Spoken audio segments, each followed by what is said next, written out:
یہ ہے مکہ کی سب سے بڑی دشمن. یہ ہے وہ عورت جو نبی کریم صلی اللہ علیہ وسلم کے راستے میں کانٹے بچھایا کرتی تھی. مکہ کی گلیوں میں تیرا سچ نہیں چلے گا محمد.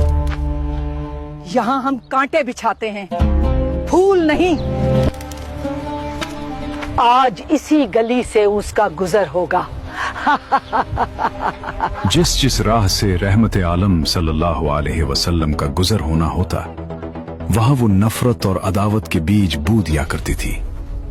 اس نے سمجھا تھا کہ وہ نور کو کانٹوں سے روک لے گی، مگر اسے خبر نہ تھی کہ کانٹے تو پھولوں کے راستے روک سکتے ہیں، خدا کے فیصلوں کو نہیں. آئیے جانتے ہیں ابو لہب اور اس کی بیوی ام جمیل کے اس دور کو جب مکہ کی گلیوں میں نفرت اور سرمایہ داری کا نشہ اپنے عروج پر تھا. یہ کہانی اس دور سے شروع ہوتی ہے جب مکہ کی فضاؤں میں پہلی بار لا الہ الا اللہ کی صدا گونجی.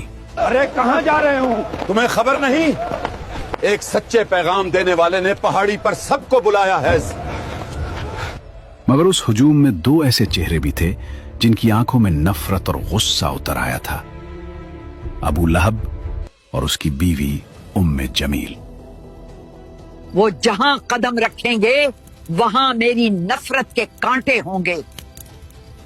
3 برس تک حضور اقدس صلی اللہ علیہ وسلم انتہائی پوشیدہ طور پر نہایت رازداری کے ساتھ تبلیغ اسلام کا فرض ادا فرماتے رہے. اس درمیان میں عورتوں میں سب سے پہلے حضرت بی بی خدیجہ رضی اللہ عنہا، اور آزاد مردوں میں سب سے پہلے حضرت ابو بکر صدیق رضی اللہ عنہ، اور لڑکوں میں سب سے پہلے حضرت علی رضی اللہ عنہ، اور غلاموں میں سب سے پہلے حضرت زید بن حارثہ رضی اللہ عنہم اجمعین ایمان لائے. 3 برس کی اس خفیہ دعوت اسلام میں مسلمانوں کی ایک جماعت تیار ہو گئی، اور خداوند تعالیٰ کا حکم ہوا کہ اے محبوب، آپ اپنے قریبی خاندان والوں کو خدا سے ڈرائیں. تو حضور علیہ السلام نے ایک دن کوہ صفا کی چوٹی پر چڑھ کر یا معاشر قریش کہہ کر قبیلہ قریش کو پکارا. جب سب قریش جمع ہو گئے تو آپ نے فرمایا کہ اے میری قوم، اگر میں تم لوگوں سے یہ کہہ دوں کہ اس پہاڑ کے پیچھے ایک لشکر چھپا ہوا ہے جو تم پر حملہ کرنے والا ہے، تو کیا تم لوگ میری بات کا یقین کر لو گے؟ تو سب نے ایک زبان ہو کر کہا کہ ہاں ہاں، ہم یقیناً آپ کی بات کا یقین کر لیں گے، کیونکہ ہم نے آپ کو ہمیشہ سچا اور امین ہی پایا ہے.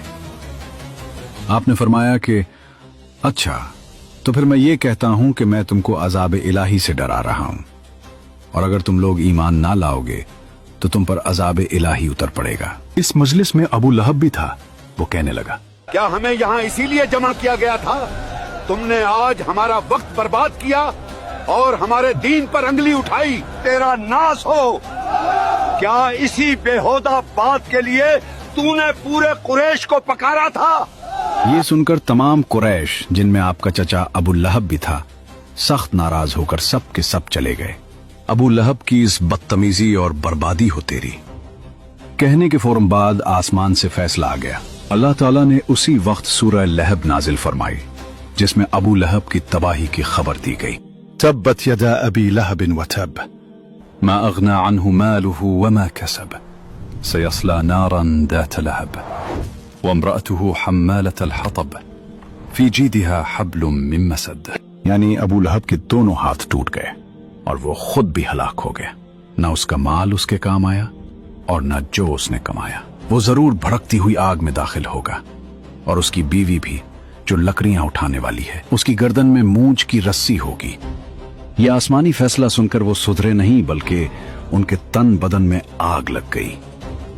ابو لہب اور اس کی بیوی ام جمیل کی دشمنی اب جنون نہ بدل چکی تھی. ام جمیل مکہ کے طاقتور سردار ابو سفیان کی بہن تھی، جسے دنیا ام جمیل کے نام سے جانتی تھی. اس کے گلے میں ہر وقت ایک قیمتی ہار چمکتا رہتا تھا، لیکن اس کا دل اتنا ہی کالا تھا. اس بدبخت نے قسم کھا رکھی تھی کہ میں اپنا یہ قیمتی ہار بیچ کر محمد کی مخالفت اور دشمنی میں خرچ کروں گی. آئیے جانتے ہیں کہ اس گھر کے اندر کیا ہوتا تھا جہاں ام جمیل اور ابو لہب رہتے تھے. صرف چڑھانے سے کام نہیں چلے گا، میں ان کے راستوں کو جہنم بنا دوں گی. وہ جہاں قدم رکھیں گے وہاں میری نفرت کے کانٹے ہوں گے. ابو لہب ہر رات جب مکہ سو جاتا، یہ بدبخت عورت نکل آتی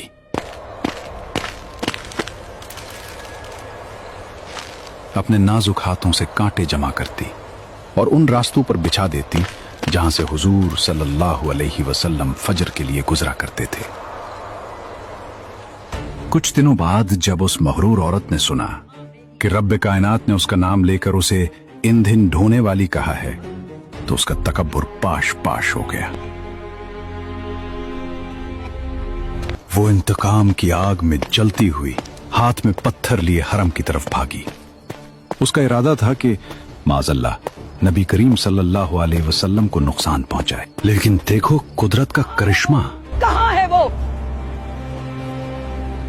मैंने सुना है वो मेरी बुराई करता है।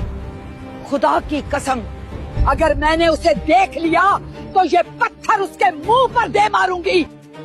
वो सामने खड़ी थी, हुजूर वहीं तशरीफ फरमा थे, मगर अल्लाह ने उसकी आंखों पर पर्दा डाल दिया।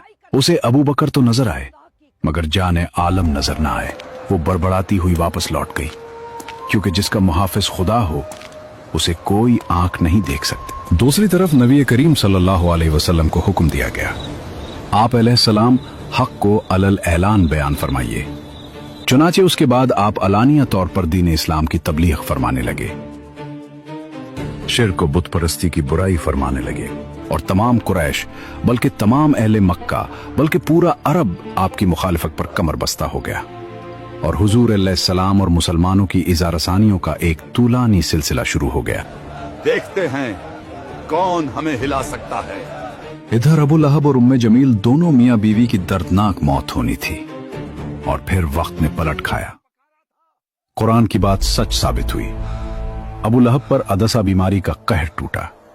उसके जिस्म से ऐसी बदबू फूटी कि उसके अपने बेटों ने उसे छोड़ दिया। कोई उसे हाथ लगाने को तैयार न था। मौत के बाद उसे लकड़ियों से धकेल कर एक गड्ढे में फेंक दिया गया और ऊपर से पत्थर बरसा दिए गए।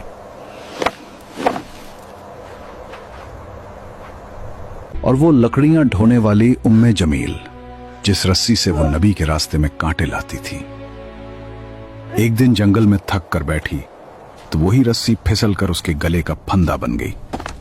उसका कीमती हार धरा का धरा रह गया और मूंछ की रस्सी ने उसका किस्सा तमाम कर दिया। अबू लहब की साजिशें नाकाम हो चुकी थीं, लेकिन अब मक्का की जमीन कमजोर मुसलमानों पर तंग की जा रही थी।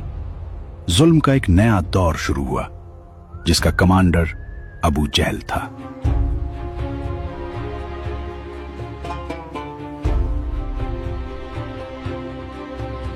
उनका फैसला था कि जो भी गरीब या गुलाम कलमा पढ़ेगा उसे इतनी तकलीफ दो कि वो मौत मांगे या इस्लाम छोड़े। कुफार मक्का खानदान बनु हाशिम के इंतकाम और लड़ाई भड़क उठने के खौफ से हुजूर अलैहिस्सलाम को कत्ल तो नहीं कर सके, लेकिन तरह तरह की तकलीफों और ईजा रसानियों से आप पर जुल्म और सितम का पहाड़ तोड़ने लगे। अगर वो मक्का की किसी गली में नजर आए तो उसे एहसास दिलाओ कि ये शहर उसका नहीं है। उसकी आवाज को दबा दो, उसके रास्ते में रुकावटें खड़ी कर दो, ताकि मक्का में कोई उसकी बात सुनने की हिम्मत ना करे। चुनाचे सबसे पहले तो हुजूर अलैहिस्सलाम के काहिन, साहिर, शायर, मजनून होने का हर कूचा और बाजार में जोरदार प्रोपेगेंडा करने लगे। आपके पीछे शरीर लड़कों का गौल लगा दिया, जो रास्तों में आप पर फप्तियां कसते, गालियां देते और ये दीवाना है का शोर मचा मचा कर आपके ऊपर पत्थर फेंकते। कभी कुफारे मक्का आपके रास्तों में कांटे बिछाते, कभी आपकी मुकद्दस और नाजुक गर्दन में चादर का फंदा डालकर गला घोटने की कोशिश करते। एक मर्तबा जबकि हुजूर अलैहिस्सलाम हरम काबा में नमाज पढ़ रहे थे, ऐन हालत नमाज में अबू जहल ने कहा कि कोई है जो आले फलां के ज़िबा किए हुए ऊंट की ओझड़ी लाकर सजदा की हालत में उनके कंधों पर रख दे। ये सुनकर उखबा बिन अबी मुअयत काफिर उठा और उस ओझड़ी को लाकर हुजूर अलैहिस्सलाम के दोशे मुबारक पर रख दिया। हुजूर पाक अलैहिस्सलाम सजदे में थे। देर तक ओझड़ी कंधे और गर्दन पर पड़ी रही और कुफ्फार ठट्ठा मार मार कर हंसते रहे और मारे हंसी के एक दूसरे पर गिर गिर पड़ते रहे। आखिर हजरत बीबी फातिमा रदियल्लाहु ताला, जो उन दिनों अभी कम सिन लड़की थी, आए और उन काफिरों को बुरा भला कहते हुए उस ओझड़ी को आपके दोशे मुबारक से हटा दिया।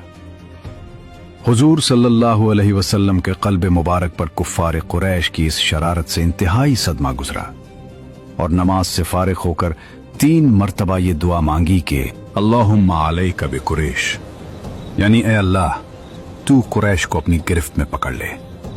फिर अबू जहल, अक़बा बिन रबिया, शैबा बिन रबिया, वलीद बिन उक़बा, उमैया बिन खल्फ का नाम लेकर दुआ मांगी कि इलाही तू उन लोगों को अपनी गिरफ्त में ले ले। हजरत बिलाल रजी अल्लाह अन्हु, जो उमैया बिन खल्फ काफिर के गुलाम थे, उनकी गर्दन में रस्सी बांधकर कूचा बाजार में उनको घसीटा जाता था। उनकी पीठ पर लाठियां बरसाई जाती थी और ठीक दोपहर के वक्त तेज धूप में गरम गरम रेत पर उनको लिटाकर इतना भारी पत्थर उनकी छाती पर रख दिया जाता था कि उनकी जबान बाहर निकल आती थी।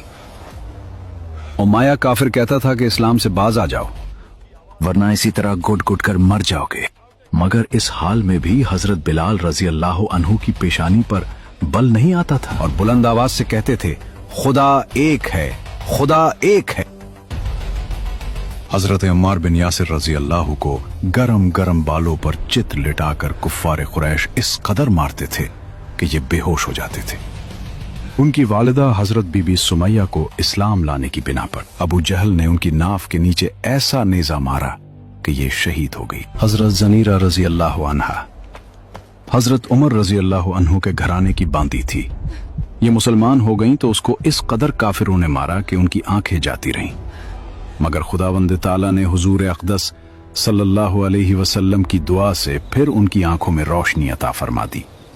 तो मुशरिकीन कहने लगे, ये मोहम्मद के जादू का असर है। हजरत अबू ज़र गफारी रज़ी अल्लाह ताला अन्हु जब दामन इस्लाम में आए तो मक्का में एक मुसाफिर की हैसियत से कई दिन तक हरम काबा में रहे। ये रोजाना जोर जोर से चिल्ला चिल्ला कर अपने इस्लाम का ऐलान करते थे और रोजाना कुफार कुरैश उनको इस कदर मारते थे कि ये लहूलहान हो जाते थे और इन दिनों में आब जमजम के सिवा उनको कुछ भी खाने पीने को नहीं मिला। वाज़ेह रहे कि कुफार मक्का का ये सुलूक सिर्फ गरीबों और गुलामों ही तक महदूद नहीं था, बल्कि इस्लाम लाने के जुर्म में बड़े बड़े मालदारों और रईसों को भी उन